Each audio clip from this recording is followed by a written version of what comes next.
Good morning students. असी कल journal start किया सीगा जिहदे विच मैं तुहानूं कुछ जर्नल एंट्रीज पास करनियां सिखाईयां सी। दोबारा तो मैं पहला उन्हां जर्नल एंट्रीज नूं रिपीट करदी हां, फिर उस तो बाद नैक्सट जर्नल एंट्रीज तुहानूं सिखावांगी। सब तो पहली जर्नल एंट्री ट्रांजैक्शन की सी bought goods for cash. Goods purchase कीतियां गईयां फॉर कैश। हुण ਜਦੋਂ गुड्स असी परचेज करते हैं तो गुड्स आउंदियां ने, सो what comes in goods comes in, और असी रूल किया सी डेबिट वट कम्स इन दा।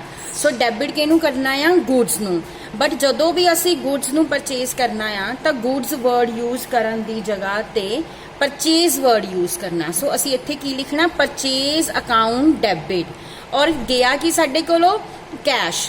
सो असी credit what goes out, cash चला गया सो कैश नू क्रेडिट करना टू कैश अकाउंट।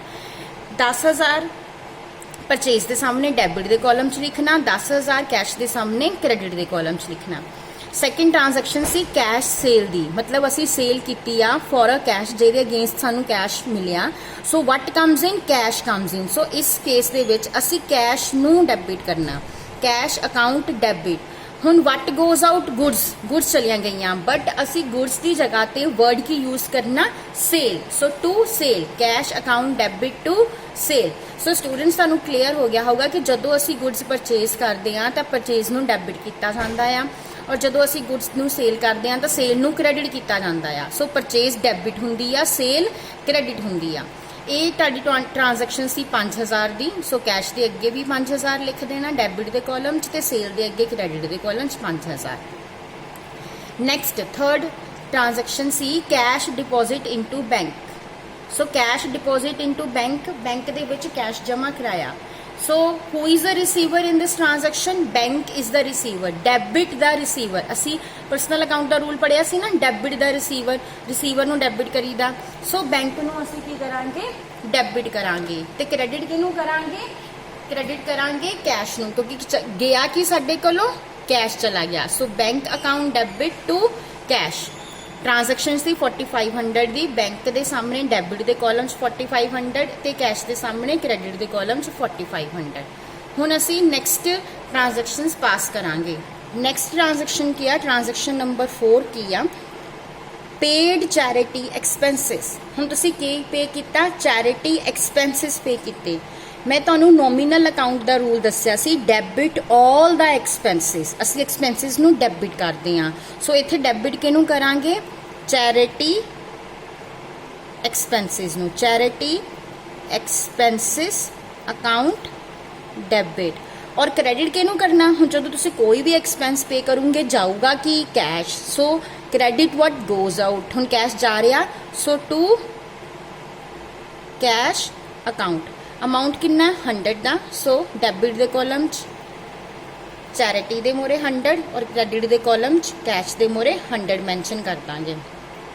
हुण फिफ्थ ट्रांजैक्शन देखो, परचेज फर्नीचर वर्थ ₹2,000। हुण तुसी फर्नीचर परचेज किया, वो भी 2,000 का। जदों असी गुड्स परचेज करते हैं तो असी गुड्स की जगह ते परचेज वर्ड यूज करते हैं, परचेज अकाउंट डेबिट। बट जदों असी कोई एसट परचेज करते हैं, जिस तरह ये फर्नीचर परचेज किया तो उस केस दे विच की करना आ? परचेज नूं डेबिट नहीं करना, किनूं डेबिट करना आ? फर्नीचर नूं। What comes in? Furniture comes in. So debit what comes in? Furniture. Furniture नूं असी की कर देना? डेबिट टू जाएगा कि cash. So what goes out? Cash. Credit what goes out? Cash. So cash नूं कर देंगे क्रेडिट। सो डेबिट के कॉलम 2 फर्नीचर के अगे ते क्रेडिट के कॉलम कैश के अगे 2,000 मैंशन कर देंगे। स्टूडेंट्स क्लीयर होगी तुहानूं? पहले केस दे विच गुड्स बॉट कीतियां सी, इस केस दे विच फर्नीचर बॉट किया।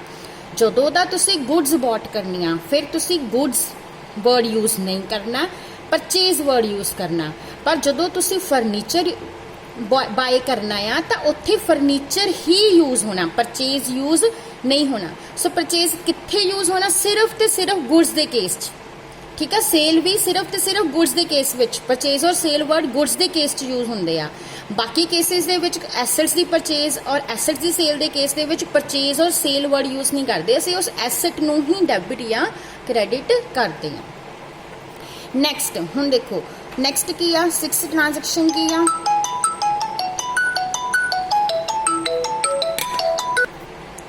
सिक्स्थ ट्रांजैक्शन की आ, goods sold to Ram for 1000 on credit. हुण गुड्स दी सेल हुई आ बट राम नू हुई आ और क्रेडिट हुई आ, मतलब उधार ते समान राम नू बेचा गया 1000 का, यानी कि हुण इत्थे कैश नहीं आना तुहाडे कोल क्योंकि उधार ते समान बेचिया।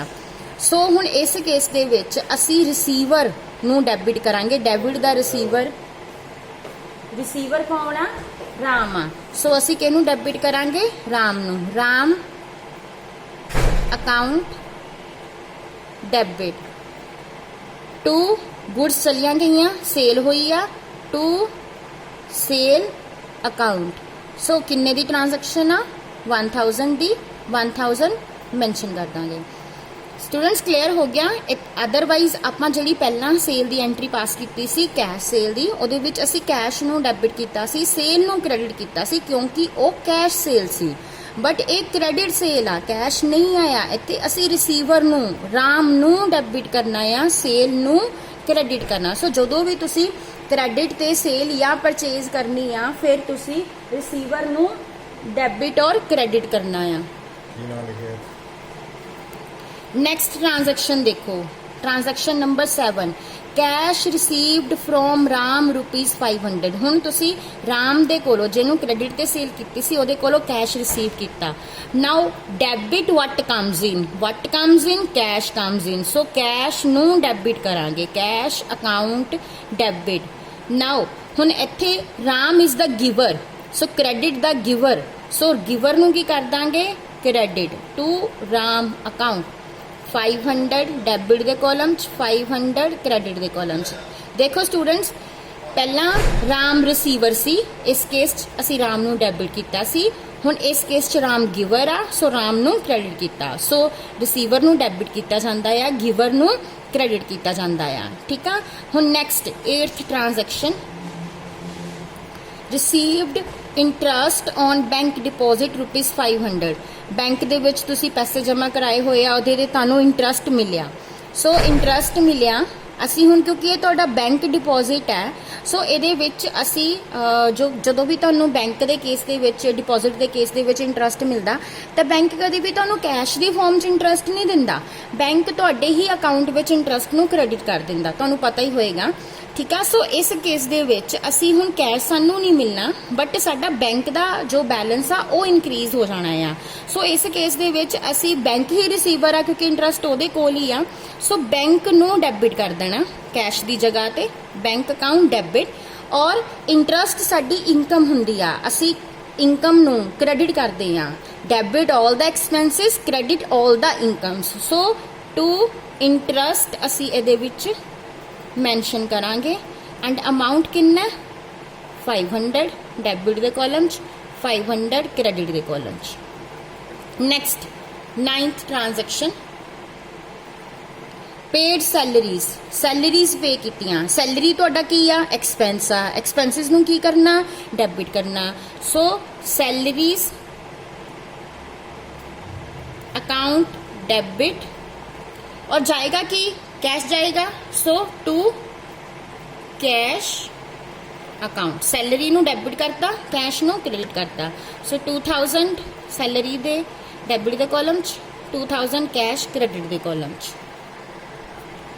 नाउ लास्ट ट्रांजैक्शन देखो इहदी, bought goods from Sahil worth ₹8000। Sahil कोलों गुड्स परचेज कीतियां 8000 दियां। स्टूडेंट्स इत्थे उन्होंने क्रेडिट वर्ड यूज़ नहीं किया है बट क्योंकि साहिल का नाम यूज़ किया आ, सो असी जदों भी किसी कोलों उधार ते समान खरीदते या वेचते हाँ उत्थे ही उहदा नाम लिखते हैं। अदरवाइज सानू किसी दे नाम नाल कोई भी लेना देना नहीं हुंदा।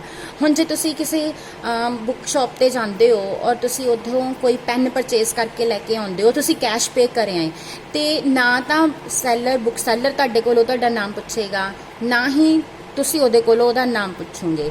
बट अगर तुसी ਪੈਨ ਤਾਂ ਖਰੀਦਿਆ ਬਟ ਤੁਹਾਡੇ ਕੋਲ ਪੈਸੇ ਨਹੀਂ ਸੀ ਦੇਣ ਨੂੰ, ਔਰ ਤੁਸੀਂ ਉਧਾਰ ਤੇ ਪੈਨ ਖਰੀਦ ਕੇ ਲੈ ਕੇ ਆਏ ਆ, ਸੋ ਉਸ ਕੇਸ ਦੇ ਵਿੱਚ ਉਹ ਤੁਹਾਡਾ ਨਾਮ ਪੁੱਛੇਗਾ ਕਿ ਹਾਂ ਤੁਹਾਡਾ ਨਾਮ ਕੀ ਆ, ਤੇ ਤੁਸੀਂ ਵੀ ਉਹਦਾ ਨਾਮ ਪੁੱਛੋਗੇ। ਸੋ ਅਗਰ ਕਿਸੇ ਕੇਸ ਦੇ ਵਿੱਚ ਕੈਸ਼ ਵਰਡ ਨਹੀਂ ਯੂਜ਼ ਕੀਤਾ ਜਾਂਦਾ, ਬਟ ਕ੍ਰੈਡਿਟ ਵੀ ਨਹੀਂ ਯੂਜ਼ ਕੀਤਾ, ਕੈਸ਼ ਵੀ ਨਹੀਂ ਯੂਜ਼ ਕੀਤਾ, ਬਟ ਨਾਮ ਆ ਗਿਆ, ਸੋ ਉੱਥੇ ਅਸੀਂ ਇਹ ਅਜ਼ਿਊਮ ਕਰ ਲੈਣਾ ਕਿ ਉਹ ਪਰਚੇਜ਼ ਜਾਂ ਉਹ ਸੇਲ ਜਿਹੜੀ ਆ ਕ੍ਰੈਡਿਟ ਤੇ ਹੋਈ ਆ। ਸੋ ਹੁਣ ਇੱਥੇ ਕੀ ਆ, ਗੁੱਡਸ ਪਰਚੇਜ਼ ਕੀਤੀਆਂ ਗਈਆਂ ਸਾਹਿਲ ਤੋਂ 8000 ਦੀਆਂ, ਸੋ ਅਸੀਂ ਐਂਟਰੀ ਕੀ ਪਾਸ ਕਰਾਂਗੇ, ਵਟ ਗੁੱਡਸ ਖਰੀਦੀਆਂ ਅਸੀਂ, ਡੈਬਿਟ ਕਰਾਂਗੇ ਗੁੱਡਸ ਨੂੰ, ਔਰ ਗੁੱਡਸ ਦੇ ਕੇਸ 'ਚ ਅਸੀਂ ਕੀ ਵਰਡ ਯੂਜ਼ ਕਰਦੇ ਆ, ਪਰਚੇਜ਼, ਸੋ ਪਰਚੇਜ਼ ਨੂੰ ਡੈਬਿਟ ਕਰਾਂਗੇ, ਔਰ ਟੂ ਕੀ ਆਏਗਾ ਹੁਣ, who is a giver, Sahil, so to Sahil, ਆਪਾਂ ਸਾਹਿਲ ਨੂੰ ਕ੍ਰੈਡਿਟ ਕਰਾਂਗੇ। ਅਮਾਉਂਟ ਕਿੰਨਾ, 8000 ਦਾ, 8000 ਡੈਬਿਟ ਦੇ ਕਾਲਮ 'ਚ, 8000 ਕ੍ਰੈਡਿਟ ਦੇ ਕਾਲਮ ਦੇ ਵਿੱਚ। ਸੋ ਆਈ ਹੋਪ ਸਟੂਡੈਂਟ ਤੁਹਾਨੂੰ ਕਲੀਅਰ ਹੋ ਗਿਆ ਹੋਗਾ ਕਿ ਅਸੀਂ ਕਿਸ ਤਰ੍ਹਾਂ ਨਾਲ ਇਹ ਟ੍ਰਾਂਜੈਕਸ਼ਨ ਪਾਸ ਕਰਦੇ ਆ।